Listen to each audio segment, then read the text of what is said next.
कहानी रूस की एक जेल से शुरू होती है जहां हम फ्रैंक अबैगनेल जूनियर नाम के एक शख्स को देखते हैं। फ्रैंक एक खतरनाक ठग है जिसने कई बड़े घोटाले किए हैं। इसी दौरान कार्ल नाम का एक FBI एजेंट उसे लेकर अमेरिका लौटता है। कार्ल फ्रैंक से बात कर ही रहा होता है कि फ्रैंक की तबीयत अचानक बिगड़ने लगती है। पहले तो कार्ल को लगता है कि फ्रैंक नाटक कर रहा है, लेकिन फिर उसे एहसास होता है कि कोई इतना नाटक नहीं कर सकता। वो फ्रैंक को अस्पताल ले जाने के लिए दौड़ता है, लेकिन फ्रैंक इस मौके का फायदा उठाकर फिर से भागने की कोशिश करता है। हालांकि पुलिस उसे पकड़ लेती है और फ्रैंक को अपनी कहानी शुरू से याद आती है। फ्रैंक एक बहुत ही खुशहाल परिवार में पैदा हुआ था। उसके माता पिता एक दूसरे से बेहद प्यार करते थे। एक दिन फ्रैंक के पिता उसे एक सूट खरीदने के लिए एक दुकान पर ले गए, लेकिन वहां मौजूद महिला ने कहा कि दुकान अभी भी बंद है। फ्रैंक के पिता ने झट से हार निकाला और कहा कि यह उसका नहीं है। इस चतुराई भरी चाल से महिला प्रभावित हुई और उन्हें सूट खरीदने की इजाजत दे दी। फ्रैंक के पिता ऐसी चालाकी करने में माहिर थे। फिर उन्होंने फ्रैंक को अपना ड्राइवर बनने के लिए कहा और जल्द ही वे एक बैंक पहुंच गए। जल्द ही बैंक मैनेजर उन्हें लेने आ गया। फ्रैंक के पिता को व्यापार में भारी नुकसान हुआ था और उन्हें बैंक से ऋण की आवश्यकता थी। एक अकाउंटेंट की गलती के कारण उनके कर भुगतान में देरी हुई, जिससे और भी बड़ा नुकसान हुआ। लेकिन सब कुछ समझाने के बावजूद कोई भी बैंक मदद के लिए तैयार नहीं हुआ। सरकार ने फ्रैंक के पिता की कार, संपत्ति और पैसे जब्त कर लिए। इस संकट के बावजूद उन्होंने फ्रैंक के लिए एक बैंक खाता खोला। फ्रैंक ने पूछा, तुम ऐसा क्यों कर रहे हो? तुम पहले से ही कर्ज में हो। उसके पिता ने उत्तर दिया, मेरी चिंता मत करो, तुम्हारा जीवन अभी शुरू हुआ है, तुम्हें अच्छे से जीना चाहिए। घर में अचानक आई समस्याओं के कारण फ्रैंक को स्कूल बदलना पड़ा। अपने पहले दिन नए स्कूल में एक लड़के ने उसे धमकाना शुरू कर दिया। उसने फ्रैंक का मजाक उड़ाया और कहा कि वो शिक्षक की तरह कपड़े पहने हुए है। फ्रैंक गुस्सा हो गया और उसने एक शिक्षक की तरह व्यवहार करने का फैसला किया। वो कक्षा में दाखिल हुआ और असली शिक्षक से कहा, तुम यहाँ क्या कर रहे हो? यह मेरी कक्षा है, मैं अब पढ़ाऊंगा। बेचारा शिक्षक उलझन में पड़ गया और उसके बाद कक्षा से बाहर चला गया। फ्रैंक ने सबके सामने बदमाश को शर्मिंदा किया। एक हफ्ते बाद स्कूल को पता चला कि एक छात्र पूरी कक्षा को पढ़ाने का नाटक कर रहा था और उन्हें एक यात्रा पर ले जाने वाला था। फ्रैंक के माता पिता को स्कूल बुलाया गया। उसके पिता प्रिंसिपल के सामने तो गंभीर बने रहे, लेकिन बाद में फ्रैंक के साथ हंसने लगे। एक दिन जब फ्रैंक घर आया तो उसने अपनी माँ के बेडरूम में एक और आदमी को देखा। वो आदमी फ्रैंक के पिता के साथ काम करता था। उसकी माँ ने बहुत कोशिश की कि कुछ हो ही न रहा हो। यहाँ तक कि उसने फ्रैंक को कुछ खरीदने के लिए कुछ पैसे भी दिए, लेकिन फ्रैंक सब कुछ समझ गया था। कुछ दिनों बाद फ्रैंक के माता पिता ने अलग होने का फैसला कर लिया। वकील ने फ्रैंक से पूछा कि वो अपनी माँ के साथ रहना चाहता है या अपने पिता के साथ। फ्रैंक अपने परिवार को अपनी आंखों के सामने बिखरता देखकर बहुत दुखी हो गया। उससे अब और बर्दाश्त नहीं हुआ। वो घर से भाग गया और दूसरे शहर चला गया। उसके पास बहुत कम पैसे थे, बस एक बैंक खाता और एक चेकबुक। वो चेक के जरिए होटलों में रुकता था, लेकिन जब चेक बाउंस हो जाते थे तो होटल के कर्मचारियों ने उसे बाहर निकाल दिया। एक दिन उसे एक विचार आया कि चेक बदले जा सकते हैं। यह वो पुराना जमाना था जब तकनीक इतनी उन्नत नहीं थी। इसी का फायदा उठाते हुए फ्रैंक ने धीरे धीरे नकली चेक बनाना शुरू कर दिया। वो अलग अलग नामों से चेक भुनाने लगा और अगर कोई बैंक मैनेजर मना कर देता तो वो पूरे विश्वास के साथ अपने पिता से सीखी तरकीबें अपनाता, बिल्कुल नेकलेस वाली तरकीब की तरह, और उसका काम हो जाता। लेकिन कुछ समय बाद उसके घोटाले उजागर होने लगे। हर बैंक में उसका चेक काम करना बंद कर दिया। फिर एक दिन फ्रैंक ने होटल के बाहर एक पायलट को देखा। सभी लोग उस पायलट के साथ बहुत सम्मान से पेश आ रहे थे। ये देखकर फ्रैंक के मन में एक विचार आया, क्यों ना वो पायलट बन जाए? कम से कम नकली पायलट, लोग उसका सम्मान करेंगे और उसके चेक आसानी से भुनाए जाएंगे। वो एक रिपोर्टर बनकर हवाई अड्डे गया और अधिकारियों को बताया कि वह पायलटों के बारे में एक लेख लिखते हुए उसने उनसे जरूरी जानकारी मांगी। उसे पता चला कि पायलट अपनी वर्दी कहां से खरीदते हैं। फिर उसने दुकान पर फोन किया और बताया कि उसकी वर्दी खराब हो गई है और पूछा कि क्या उसे नई वर्दी मिल सकती है। कुछ तरकीबें आजमाने के बाद फ्रैंक को एक अच्छी वर्दी मिल गई। वो चेक से भुगतान करने वाला था, लेकिन कर्मचारी ने कहा कि उन्हें सिर्फ उसकी पायलट ID चाहिए और उसे कुछ भी नहीं देना है। वे सीधे एयरलाइन से भुगतान ले लेंगे। फ्रैंक ने पहले ही नकली ID बना ली थी, इसलिए उसे वर्दी मुफ्त में मिल गई। फिर फ्रैंक चेक भुनाने के लिए एक बैंक गया। बैंक कर्मचारियों ने उसका बहुत सम्मान किया। मैनेजर खुद उसके पास आया और उसका चेक भुनाया। बाद में उसे होटल के एक कर्मचारी से पता चला कि पायलट सिर्फ छोटे ही नहीं बल्कि बड़े चेक भी भुना सकते हैं, बशर्ते वे चेक उनके वेतन के हों। बनाना शुरू कर दिया नकली वेतन चेक। उसने खिलौने वाले हवाई जहाजों से एयरलाइन के लोगो लेकर उन्हें चेक पर चिपका दिया। फिर वो वेतन चेक लेकर बैंक गया, लेकिन मैनेजर ने उसे बताया कि वो उसे सीधे हवाई अड्डे पर भुना सकता है। फ्रैंक को एहसास हुआ कि वो हवाई अड्डे पर कभी भी चेक भुना सकता है, जिससे उसे बहुत पसंद आया। वहाँ रिसेप्शनिस्ट ने पूछा कि क्या वो उस दिन उनके साथ उड़ान भर रहा है। जब फ्रैंक ने हाँ कहा तो वो उसे सीधे विमान के अंदर ले गई। पायलटों को मुफ्त में विमान में चढ़ने की अनुमति थी। फ्रैंक असली पायलट नहीं था और अंदर से डरा हुआ था, लेकिन फिर भी उसने सबके सामने बहुत आत्मविश्वास दिखाया। फिर वो खूबसूरत एयर होस्टेस के पास गया और उससे पूछा, क्या ये तुम्हारा हार है? उसने अपने पिता की पुरानी तरकीब से उसे प्रभावित किया। फ्रैंक अपनी असली उम्र से ज्यादा बड़ा लग रहा था। किसी को शक नहीं हुआ कि वो असल में 22-23 साल का पायलट नहीं है। फ्रैंक अपनी जिंदगी का आनंद ले रहा था। उसने एक बैंक मैनेजर के साथ भी इश्कबाजी शुरू कर दी। चेक बनाने, प्रोसेस करने और खाता संख्याएं देने की पूरी प्रणाली सीखने लगा। उसने सब कुछ जान लिया। उसे पता चला कि बैंक के चेक को एनकोड करने के लिए एक टाइपराइटर का इस्तेमाल किया जाता है, इसलिए उसने वही मॉडल का दूसरा टाइपराइटर खरीद लिया। फ्रैंक अब शौकिया काम नहीं कर रहा था, उसके तरीके बहुत पेशेवर हो गए थे। धीरे धीरे उसने इन चेकों का इस्तेमाल करके बड़ी रकम निकालनी शुरू कर दी। उसकी धोखाधड़ी बड़े पैमाने पर पहुंच गई। FBI को जल्द ही इन तरकीबों का पता चल गया। मामला एक एजेंट को सौंपा गया। उसका नाम काइल था। वो अपने काम को लेकर बेहद गंभीर था। एक दिन फ्रैंक अपने पिता से मिला, जिन्हें वो अक्सर अपने जीवन के बारे में पत्र लिखता था। फ्रैंक के पिता का मानना था कि उनका बेटा सचमुच एक पायलट बन गया है। उन्हें उस पर गर्व था। फ्रैंक ने उसे बताया कि सरकार ने उससे सब कुछ छीन लिया है, इसलिए उसने अपनी कमाई से उसके लिए एक कार खरीदी। यह वही कार थी जो जेम्स बॉन्ड फिल्मों में चलाता था। लेकिन उसके पिता ने कहा कि टैक्स के मुद्दों के कारण सरकार अभी भी उस पर नजर रख रही है। अगर उसने कार स्वीकार कर ली तो वे उसे भी ले लेंगे। फ्रैंक के पिता की दुकान भी बंद हो गई थी, वह अभी भी संघर्ष कर रहा था। फ्रैंक ने उसे पैसे भी दिए, लेकिन उसके पिता ने कहा कि वो उससे पैसे नहीं ले सकता। फ्रैंक अब देश की पूरी बैंकिंग प्रणाली को समझ गया था। वो एक राज्य में रहते हुए दूसरे राज्य के चेक भुना लेता था। FBI ने उसकी सभी गतिविधियों पर बारीकी से नजर रखी और जल्द ही उस होटल का पता लगा लिया जहां फ्रैंक के पास आखिरी बार पैसे थे। कर्मचारियों से पूछताछ करते हुए उन्हें पता चला कि फ्रैंक अभी भी वहीं ठहरा हुआ था। वो इतने लंबे समय से रुका हुआ था कि वो सभी को जानता था। काइल अपनी बंदूक निकालकर सीधे फ्रैंक के कमरे में गया। फ्रैंक को एहसास हुआ कि अगर उसने जल्दी नहीं सोचा तो पकड़ा जाएगा। उसने तुरंत आत्मविश्वास से कहा, शांत हो जाओ, मैं सीक्रेट सर्विस से हूँ। क्या तुम्हें सच में लगता है कि इस आदमी को सिर्फ तुम ही ढूंढ रहे हो?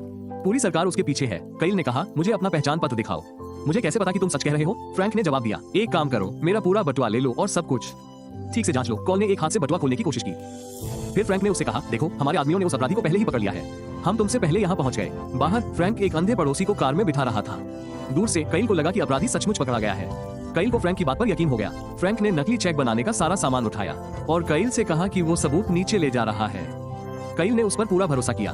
उसने काइल से बटुआ भी ले जाने को कहा, लेकिन फ्रैंक ने जानबूझकर कहा, नहीं, तुम इसे रखो, और सारा जरूरी सामान लेकर भाग गया। कुछ देर बाद जब काइल ने आखिरकार बटुआ खोला तो वो पूरी तरह से खाली था। फ्रैंक उसके सामने ही गायब हो गया था। ये जानकर काइल को बहुत अपमान महसूस हुआ। उसके बॉस ने भी उसे खूब डांटा। काइल इतना गुस्सा हुआ कि उसने अपने बॉस से बहस की। इस बीच एयरलाइंस को धीरे धीरे पता चल रहा था कि फ्रैंक कैसे पायलट होने का नाटक कर रहा था। इस घोटाले को जारी रखना मुश्किल हो गया। जब प्रेस को इसके बारे में पता चला, उन्होंने फ्रैंक का उपनाम जेम्स बॉन्डर रख दिया। स्टाइलिश सूट पहनना शुरू कर दिया, फिल्मों के जेम्स बॉन्डर जैसे। समय बीतता गया और क्रिसमस आ गया। काइल अपने ऑफिस में अकेले काम कर रहा था। फ्रैंक ने उसे फोन किया और कहा कि वो अपने किए की माफी मांगना चाहता है। फ्रैंक ने उसे अपना पता भी दिया, लेकिन काइल ने कहा कि फ्रैंक उसे फिर से फंसाने की कोशिश कर रहा है। उसने जवाब दिया, इस बार मैं तुम्हारी चालों में नहीं फंसूंगा। काइल ने फिर कहा, हो सकता है तुम्हारे पास पैसा हो, लेकिन तुम बहुत अकेले हो, बस इसीलिए तुम मुझे फोन कर रहे हो। फ्रैंक को बुरा लगा और उसने कॉल काट दी। लेकिन इस बार फ्रैंक ने अपना असली पता बता दिया था। बैरी एलन का नकली नाम इस्तेमाल किया था, एक कॉमिक बुक के किरदार। काइल ने फिर उसके ऑफिस से संपर्क किया और कहा, वो बस एक बच्चा है जो बड़ा दिखता है, वो बहुत छोटा है, इसलिए हम उसका पता नहीं लगा पा रहे हैं। काइल ने उन्हें घर से भागे बच्चों की सूची लाने को कहा।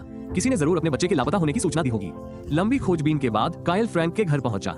वहां उसकी मुलाकात फ्रैंक की मां से हुई। जब उसे एक तस्वीर दिखाई गई तो उसने पुष्टि की, हाँ, यह मेरा बेटा है।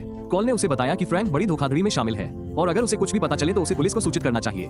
फ्रैंक की मां ने जवाब दिया, वो तो बस एक बच्चा है, शायद उसने गुजारा करने के लिए कुछ पैसे लिए होंगे। मुझे बताओ कि उस पर कितना कर्ज है, मैं चुका दूंगी। काइल ने कहा कि $14 लाख, जो आज के हिसाब से लगभग $1 करोड़ थे। ये सुनकर फ्रैंक की मां चौंक गई। इस बीच फ्रैंक दूसरे शहर में आराम से रह रहा था। एक दिन उसे एक अस्पताल में कुछ काम था, इसलिए वो वहां गया। ब्रेंडा नाम की एक नर्स को डॉक्टर किसी गलती के लिए डांट रहा था। फ्रैंक ने उसका साथ दिया और कहा, चिंता मत करो, तुम बहुत अच्छा कर रही हो, वो डॉक्टर पागल है। तभी फ्रैंक के दिमाग में एक विचार आया। उसने ब्रेंडा से पूछा कि क्या अस्पताल में कोई नौकरी के अवसर है। पायलट बनना अब जोखिम भरा था, इसलिए फ्रैंक ने डॉक्टर बनने का सोचा। उसने झटपट हार्वर्ड मेडिकल की डिग्री बना ली और इंटरव्यू के लिए चला गया। वहाँ के डॉक्टर को गर्व महसूस हुआ कि फ्रैंक जैसा कोई उनके छोटे से अस्पताल में काम करना चाहता है। डॉक्टरों का व्यवहार कैसा होता है, ये जानने के लिए फ्रैंक ने अलग अलग डॉक्टरों की मेडिकल फिल्में देखी। तो फ्रैंक ने जवाब दिया, सर, मैं बड़े शहरों में नहीं, छोटे शहरों में लोगों की मदद करना चाहता हूँ। और उसे झटपट नौकरी मिल गई। उसने कोई असली मेडिकल प्रक्रिया नहीं की, बस डॉक्टरों को भरोसा दिलाया। अपने खाली समय में वो और ब्रेंडा एक दूसरे के बहुत करीब आ गए। फिर एक दिन अचानक उसे इमरजेंसी केस के लिए बुलाया गया। एक छोटा बच्चा गंभीर रूप से घायल था। खून देखकर फ्रैंक अंदर ही अंदर घबरा गया, लेकिन उसने आत्मविश्वास से डॉक्टर से पूछा, आप इस स्थिति में क्या करेंगे? डॉक्टर ने जो भी जवाब दिया, फ्रैंक ने उसे पूरे आत्मविश्वास से दोहराया। उसने कहा, मुझे आप पर भरोसा है, आप इसे संभाल सकते हैं, मैं बाद में मरीज की जांच करने आऊंगा। ये कहकर फ्रैंक चला गया। दरअसल वो बहुत डरा हुआ और सहमा हुआ था। इस बीच कार्ल फ्रैंक के पिता से मिलने गया और उन्हें फ्रैंक की सारी बातें बता दी। फ्रैंक के पिता ने कहा कि उन्हें नहीं पता कि उनका बेटा कहाँ है, और अगर पता भी होता तो भी वे उन्हें नहीं बताते। कार्ल को एहसास हुआ कि पिता और पुत्र बहुत करीब थे और फ्रैंक ने जरूर चिट्ठियां भेजी होंगी। चिट्ठियों की जांच करके कार्ल ने अंदाजा लगाया कि फ्रैंक कहाँ रहता होगा। वो पुलिस के साथ जल्द ही वहां जाने की तैयारी कर रहा था। दूसरी ओर फ्रैंक और ब्रेंडा एक दूसरे के प्यार में गहरे उतर रहे थे। एक दिन ब्रेंडा अचानक रो पड़ी। उसने फ्रैंक को बताया कि उसने एक बार गर्भपात करवाया था और उसके बाद उसके पिता ने उसे घर से निकाल दिया था। फ्रैंक ने एक पल सोचा और कहा, अगर मैं तुम्हारे पिता से शादी के बारे में बात करूं तो क्या वे तुम्हें फिर से स्वीकार करेंगे? ये सुनकर ब्रेंडा बहुत खुश हुई। फिर फ्रैंक ब्रेंडा के पिता से मिलने गया। उसके पिता एक वकील थे, इसलिए फ्रैंक ने उन्हें बताया कि डॉक्टर बनने से पहले वो भी वकील रह चुके हैं। उन्होंने बताया कि उन्हें कानूनी मुकदमों पर आधारित फिल्में देखना बहुत पसंद है।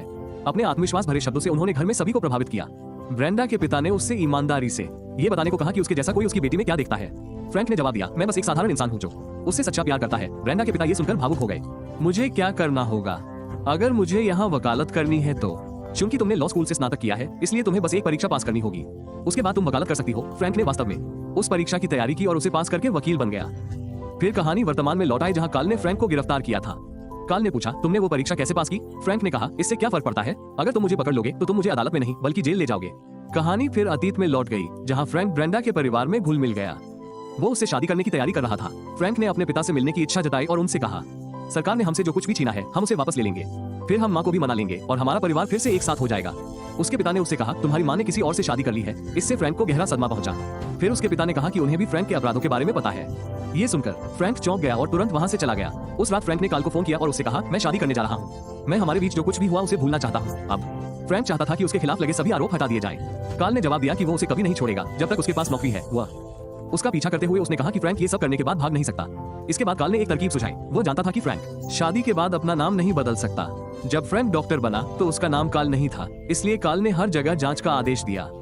उसे लगा कि शादी का निमंत्रण कहीं छपा होगा, इसलिए उसने इन विवरणों पर भी नजर रखनी शुरू कर दी। आखिरकार फ्रैंक की शादी हो गई और सभी एजेंट समारोह स्थल पर पहुंच गए। ये देखकर फ्रैंक ब्रेंडा के साथ अपने कमरे में चला गया। फ्रैंक ने ब्रेंडा को सब कुछ बता दिया, जिसमें ये सच भी शामिल था कि वो अब तक लोगों को धोखा देता रहा था, लेकिन उसने जोर देकर कहा कि वो उससे सच्चा प्यार करता है। न बताने के लिए कहा, हवाई अड्डे या अपने जाने के स्थान के बारे में कुछ भी। अगले दिन फ्रैंक एयरपोर्ट पर ब्रेंडा का इंतजार कर रहा था। ब्रेंडा आ तो गई, लेकिन वो अकेली नहीं थी, एजेंट उसके साथ थे। फ्रैंक के लिए वहाँ से भागना बहुत मुश्किल हो गया था। तभी उसे एक और तरकीब सूझी। वो एक कॉलेज गया और बताया कि उनकी एयरलाइन कई एयर होस्टेस की भर्ती कर रही है। कई इंटरव्यू के बाद उसने कई खूबसूरत लड़कियों को चुना और उन्हें अपने साथ बिठाया।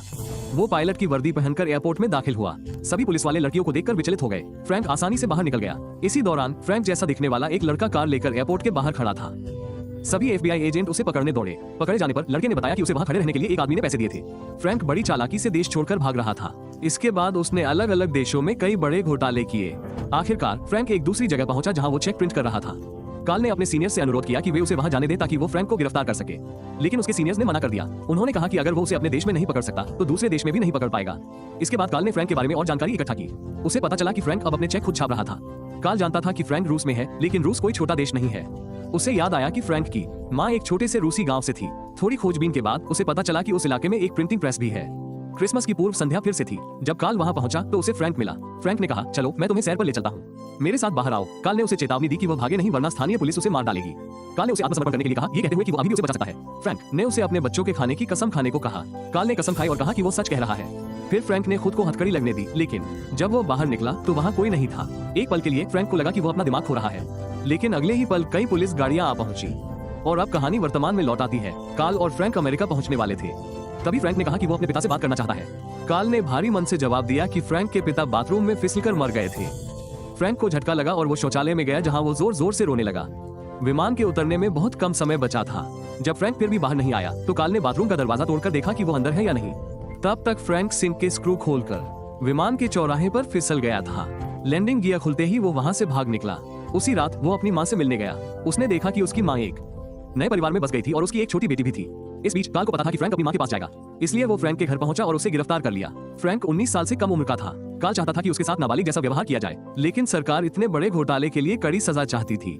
फ्रैंक को 10 साल अकेले जेल में बिताने थे, किसी से बात करने की इजाजत नहीं थी। एक दिन काल उससे मिलने आया। फ्रैंक द्वारा इस्तेमाल की जाने वाली धोखाधड़ी की वही तरकीबें अब कोई और इस्तेमाल कर रहा था। फ्रैंक ने काल से चेक दिखाने को कहा। जैसे ही उसने उसे देखा, फ्रैंक को समस्या का पता चल गया। काल को एहसास हुआ कि सिर्फ फ्रैंक ही इस तरह के अपराधों को रोकने में मदद कर सकता है। अगली बार जब काल आया तो वो अपने साथ कुछ FBI एजेंट भी लाया। वे भी फ्रैंक के केस सुझाने के अनोखे तरीके के मुरीद थे। धीरे धीरे काल ने फ्रैंक की जेल से रिहाई का इंतजाम किया और उसे FBI में नौकरी दिला दी। उसे रोज 8 घंटे काम करना पड़ता था। जिंदगी ने उसे एक और मौका दिया था। अगर वो भागने की कोशिश करता तो उसे 50 साल की सजा होती। फ्रैंक ने ईमानदारी से काम किया, लेकिन आखिरकार वो ऊब गया। उसने अपने FBI रिकॉर्ड देखे और उन्हें मिटा दिया। सप्ताहांत में उसने किसी दूसरे देश भागने की योजना बनाई, लेकिन काल ने उसे रोक दिया और कहा कि जिंदगी उसे एक और मौका दे रही है और उसे इसे गंवाना नहीं चाहिए। उसने चेतावनी दी कि भागने का मतलब होगा अपनी बाकी जिंदगी जेल में बिताना। काल ने उससे कहा कि वो उसे काम करने के लिए मजबूर नहीं कर रहा है और न ही कोई उसका पीछा कर रहा है। फ्रैंक चला गया और काल सोमवार का बेसब्री से इंतजार करने लगा। एक पल के लिए उसे लगा कि फ्रैंक भाग गया है, लेकिन फ्रैंक वापस आ गया और नए केसों पर काम करना जारी रखा। जल्द ही फ्रैंक की मुलाकात एक लड़की से हुई। उसने शादी कर ली और एक बेहतर जिंदगी बसर की। उसने जिम्मेदारी से जीना शुरू कर दिया। FBI में सम्मान अर्जित करने के बाद उन्होंने एक ऐसी कंपनी शुरू की जो बैंक धोखाधड़ी का पता लगाने और उसे रोकने में माहिर थी। फ्रैंक से बेहतर धोखेबाजों को कौन पकड़ सकता था? यह एक सच्ची कहानी है जिसमें फ्रैंक आखिरकार सही तरीके से करोड़पति बन गया।